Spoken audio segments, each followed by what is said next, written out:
It's a close community, medyo maliit, pero we'll definitely have an intimate discussion about life, about biodiversity, biological diversity. This is different. Actually, I was invited by Denise a few days ago, and I said, whether big or small, I always find an opportunity to share with you whatever efforts we have in the provinces of Mindoro, Oriental, and Occidental. So thank you for having me tonight. Is there someone who speak English fluently, or dapat ba Tagalog ako? Anyone? Okay lang?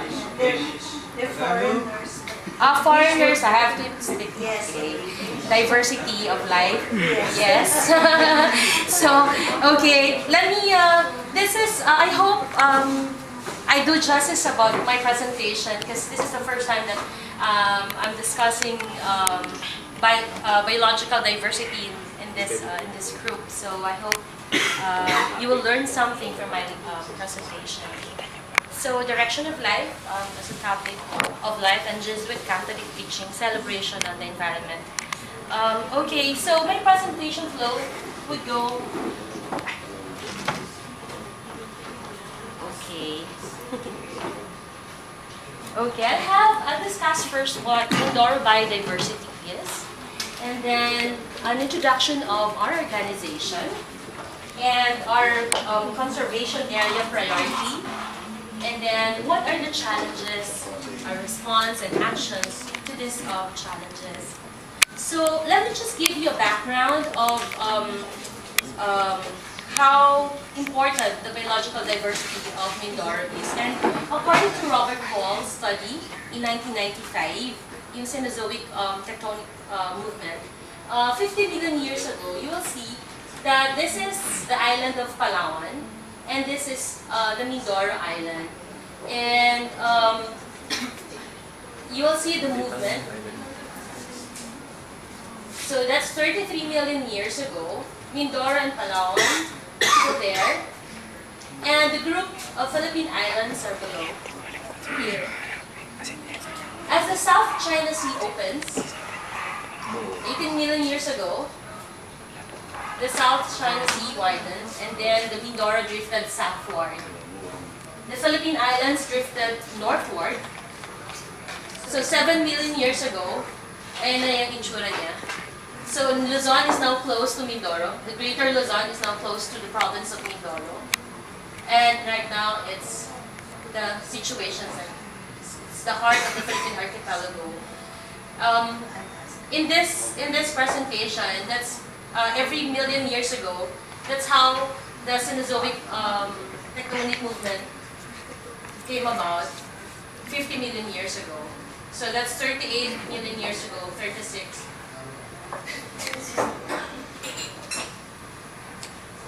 Yeah, so I'm just presenting it the way it moves. So you will see the difference of the biological diversity in Palawan and Mindoro. It's really unique. Really unique from compared to other islands.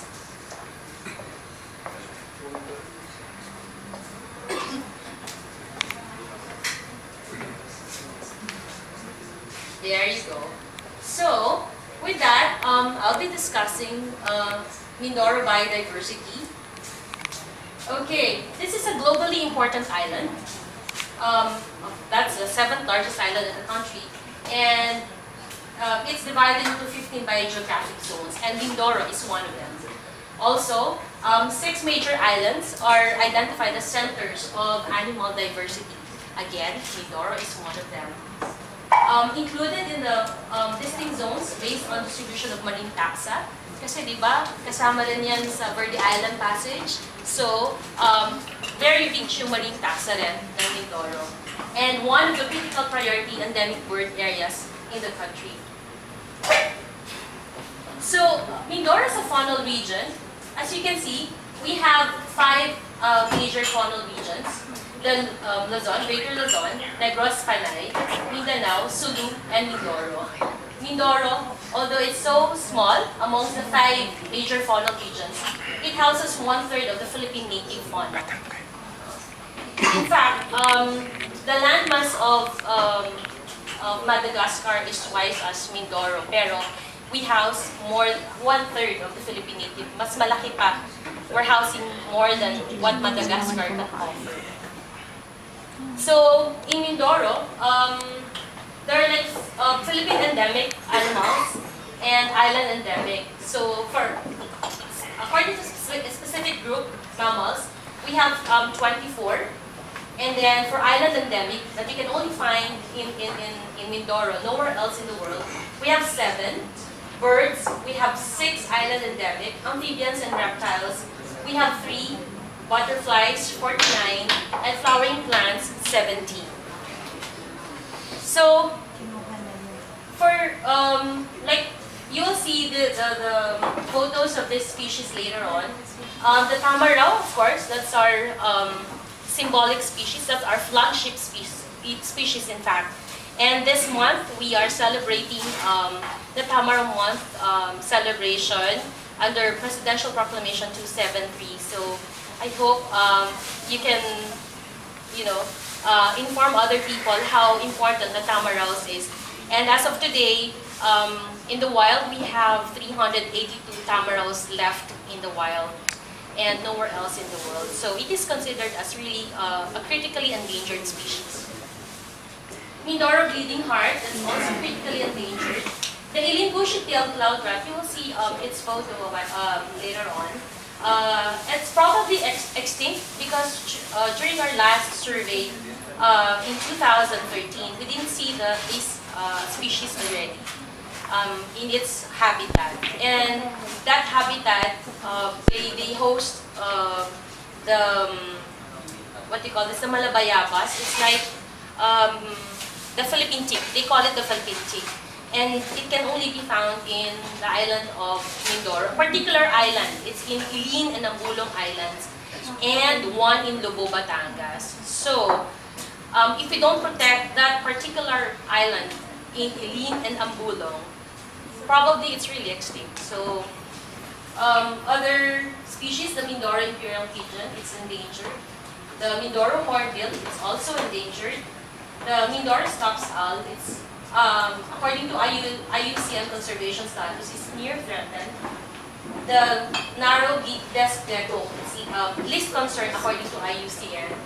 And the world's largest bat by weight, wala pa siyang status as of today sa IUCN. So this is how the tamarao looks like.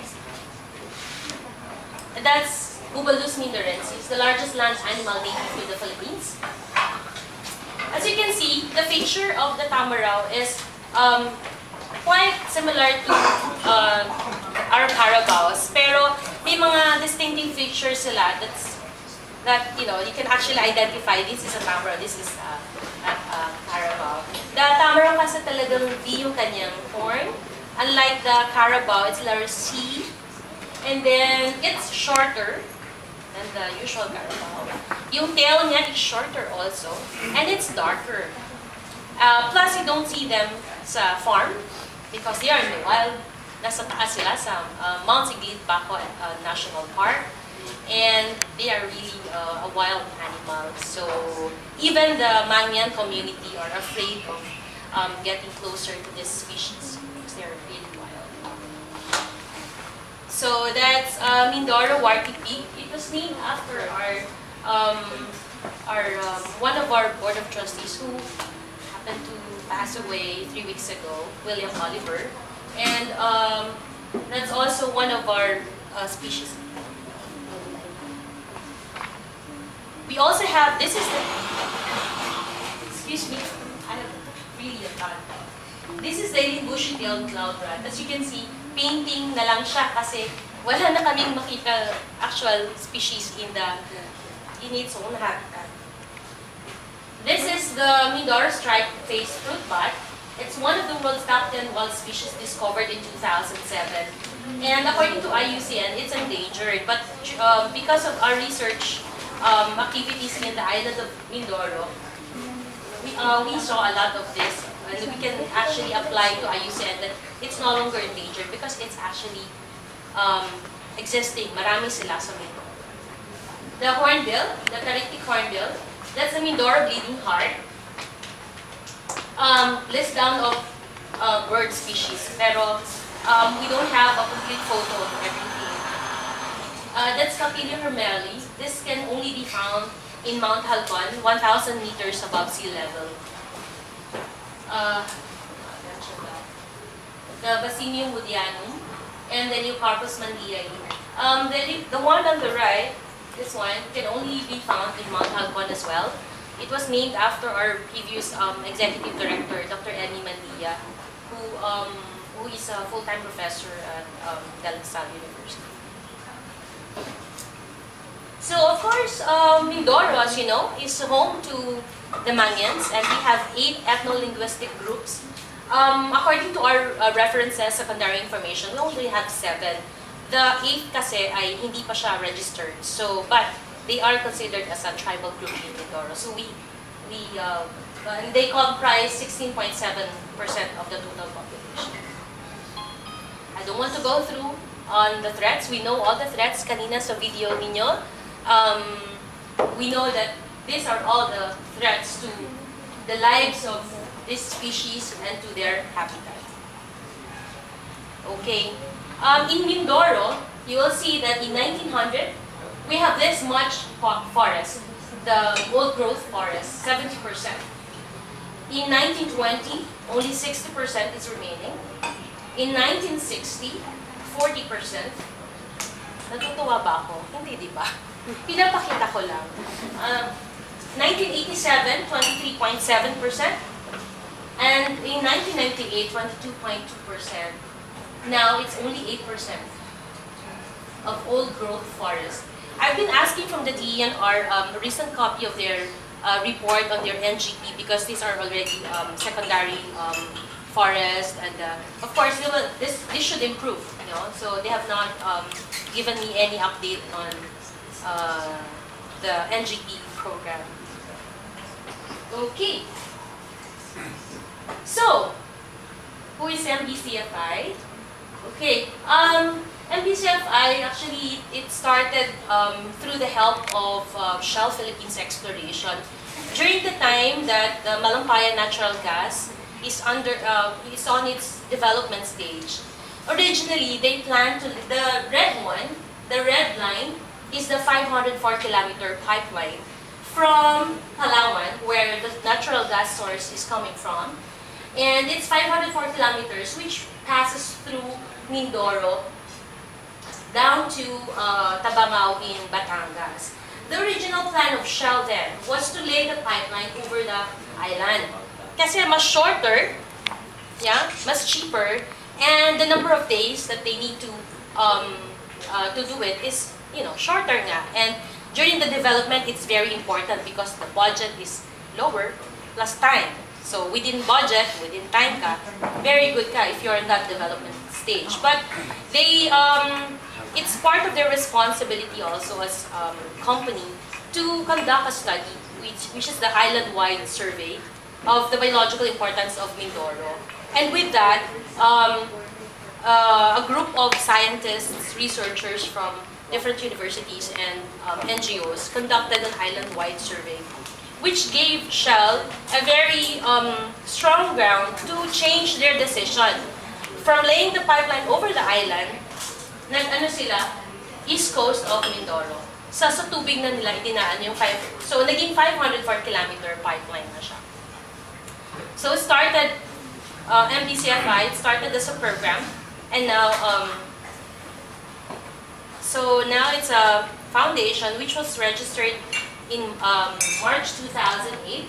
We already have accreditations. We renew it every year from the DENR, from the National Commissions of Indigenous Peoples. PCNC, it's in progress because we have to give them all documents. PCNC is the Philippine Council for NGO Certification. DepEd, we are BIR tax exempted. And right now, we are actively helping the provincial government of Oriental and Occidental by sitting in one of their councils, like Provincial Environment Council, the Cave Committee, the Development Council, and we are a founding member of the Biodiversity Conservation Society of the Philippines. It used to be called as Wildlife Conservation Society of the Philippines. So we have 11 priority sites in Mindoro. The ones in red are from the oriental side, and the ones in blue are the occidental side. So we have Mount Halcon. That's Mount Halcon. The Alien Island. This is where the Philippine tick is located. During our research, it says that we only have to focus on Alien Island.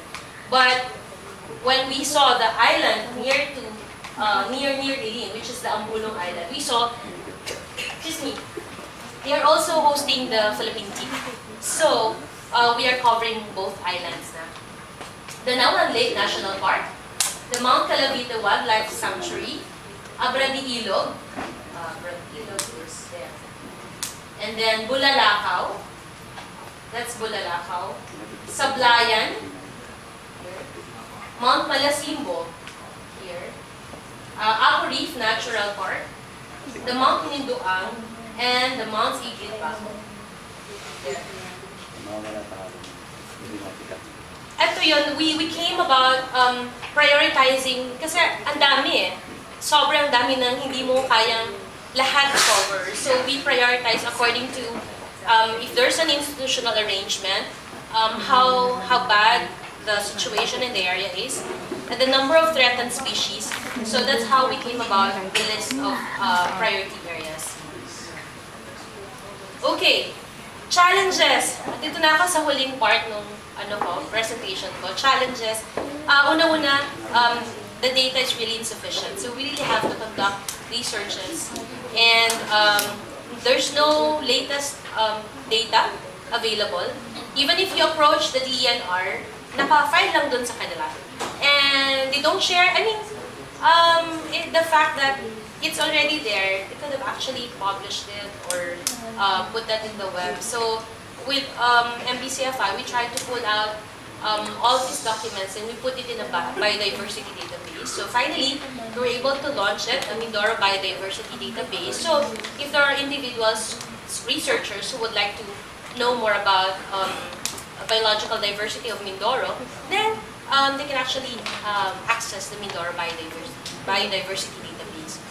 The data gathering is one of our key activities. That's our entry point.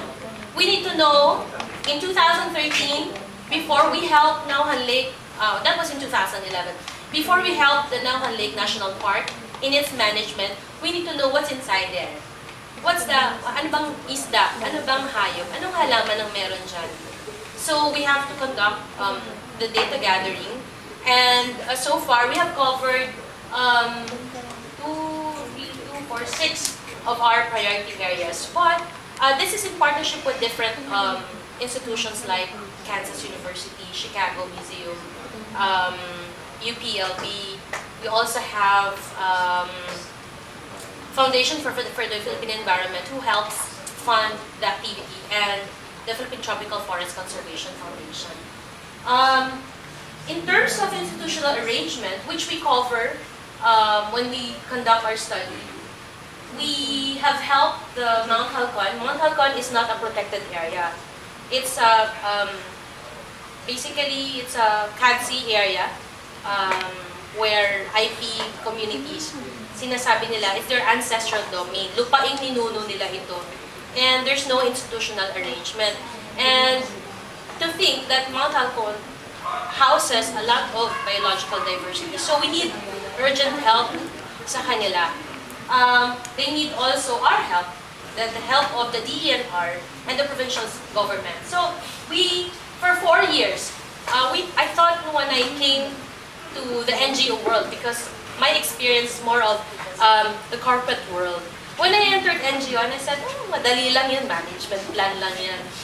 And it's not. I thought we can finish it in 1 year's time. It took us 4 years. It took us 4 years. Why? Because it has to be consultative. it has to be discussed amongst the policymakers and the major stakeholders. Ang pinakamadugo is to talk to the IP communities. Because it's very different eh. You have to respect their culture, you know. When they are part of the 4-year planning process.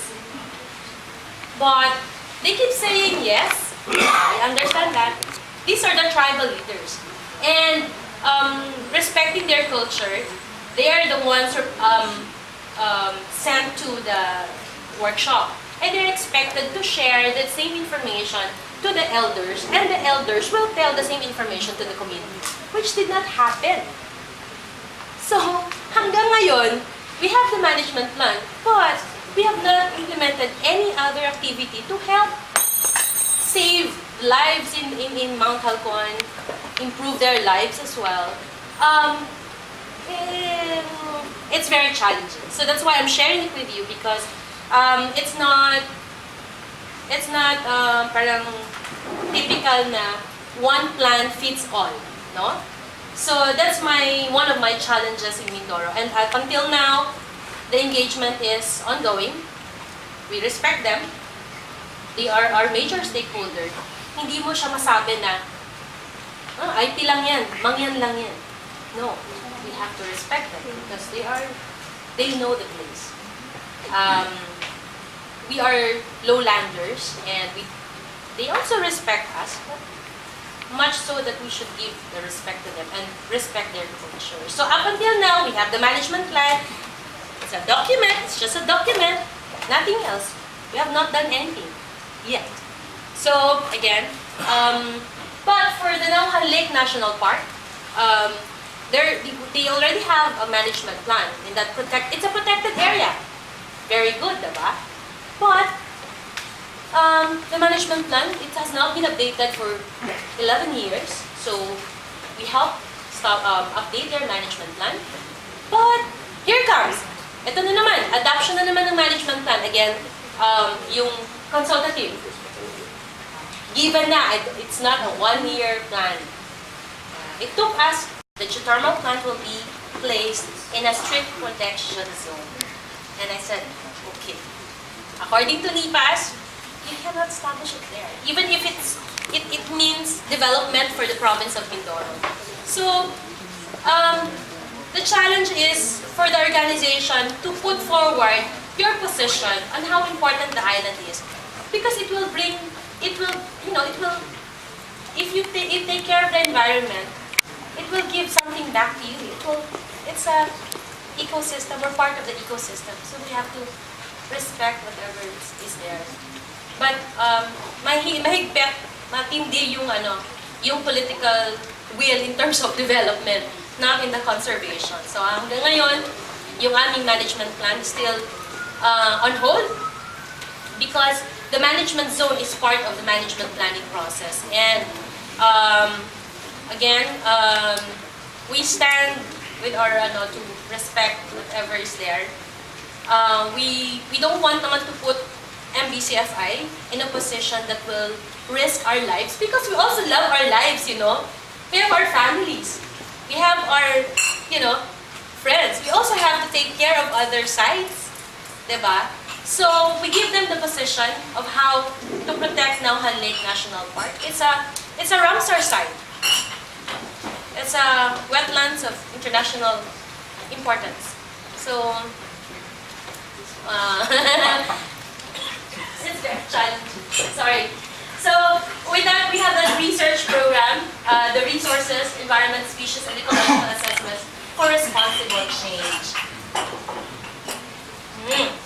Lack of local support from local residents. Of course, we capacitate them. Whenever we conduct studies, researchers, we bring them along with us. We let them understand, oh, this is how we catch the bird. We set up the business, and then we take their measurements so that they know how to handle this species. And when there are other researchers, they know now how to properly handle a bird, how to measure, and we have to release it. Kasi yung marami, collect lang ng collect. And then what? The gratuitous permit, I'm not sure if they respect the gratuitous permit that's being given to them by the DENR. Because when you're already in the field, nobody's there naman to double check. So, we train the local community members to join us, be part of the research team, so that they would know that, hey, you're supposed to release that. Unless it's given in your, it's written in your gratuitous permit that you can collect 8 species or 8 pairs of this bird. And so that's how we capacitate the local community. Livelihood options, we provide that also because they actually depend on what's in their environment. But we have to let them know that too much of getting this is not good. So we provide them options of alternative livelihood. For example, in our research last year, we saw that a particular area has so much to offer the IP community there. They have cashews and honey. Pero, binabarat sila ng mga lowlanders. No? Talagang kulang na lang hingin yung product nila, diba? Parang, it's not right. Especially the IPs, bringing all these products sa baba. By foot, hindi naman yan naka 4x4, di ba? So, kawawa naman sila.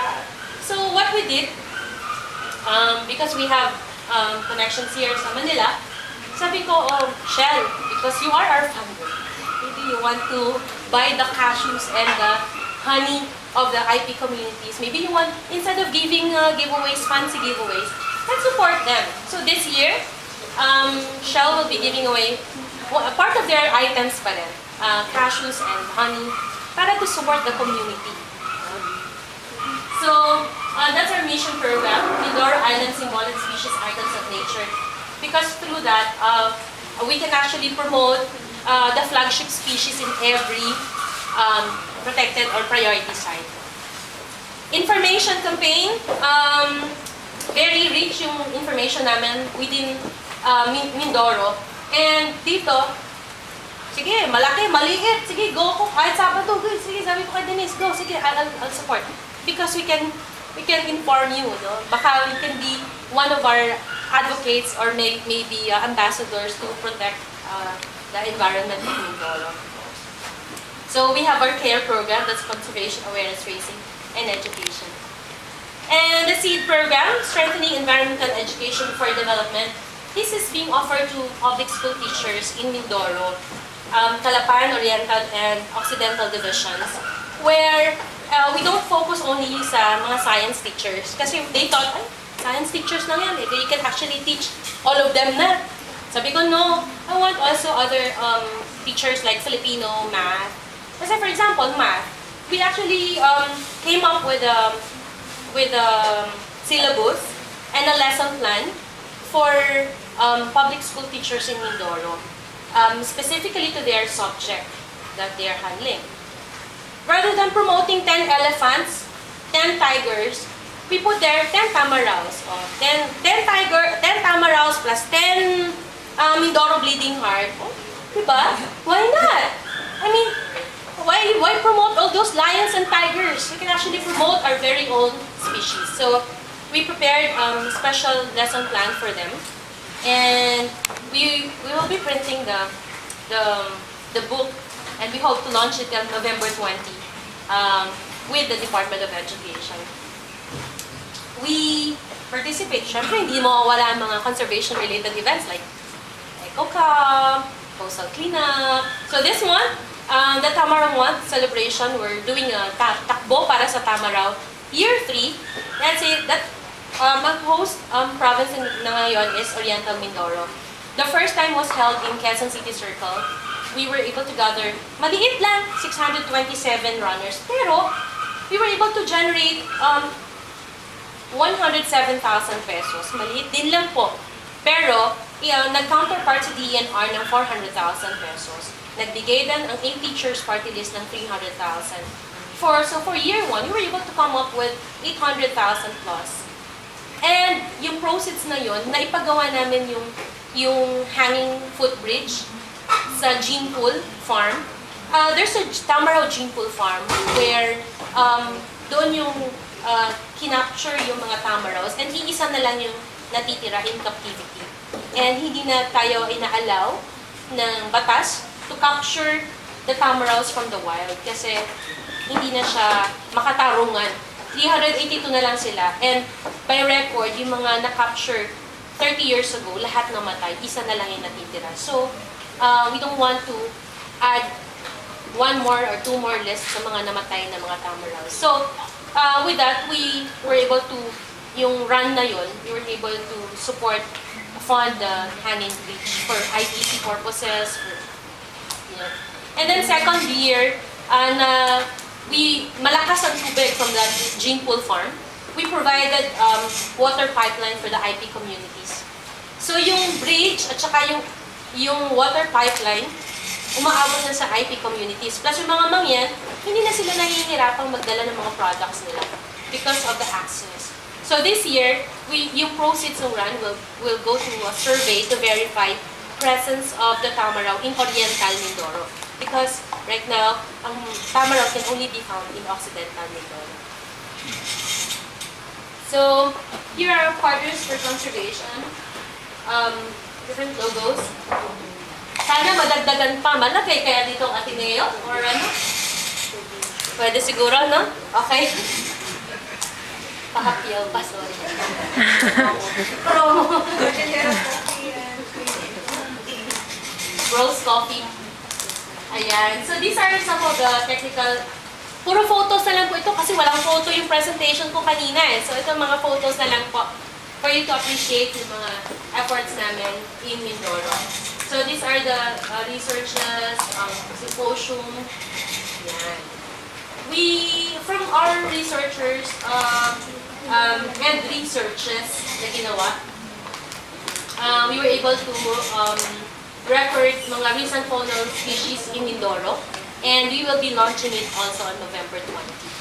So these are new discoveries.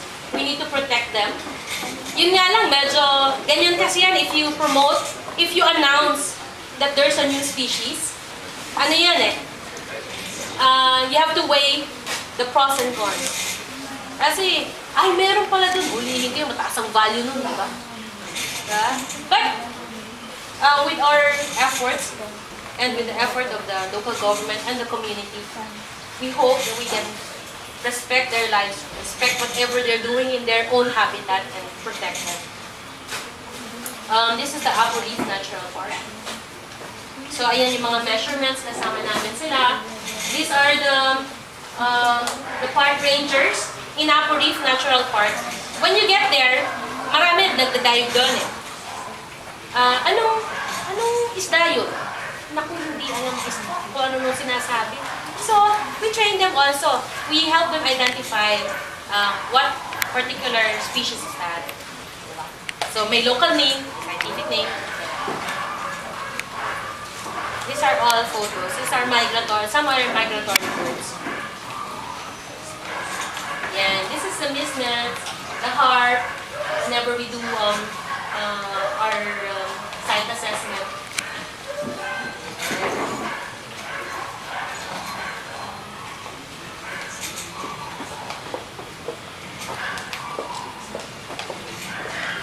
That's a Philippine tick I'm talking about, the Malabayabas. That's in Bulong Islands. IBC. That's Joff, one of our staff. Kyle as well. This is a teacher's training. Natakbo. Oh, this one is pansula, is a ritual conducted by the IP communities in the area. Because Mount Halcon was, there was a moratorium, 5-year moratorium, na no climbing in Mount Halcon from 2006 to 2011. And when it opened, kailangan magkaroon ng ritual yung mga mangyan to know if their goddess really allows mga lowlanders to go to their ancestral domain. So they conducted a pansula. It's a ritual na yung native pig nila, pinrepair nila in such a way na makukuha nila yung intestine to see kung talagang open na, ready na si Mount Halcon to accept visitors. Ayan. So, ayun po. Photos na lang po ito. And, tapos na po ako. Ayan. So, let me end my short ABP. Ayan. I hope this works. For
salamat po ng marami.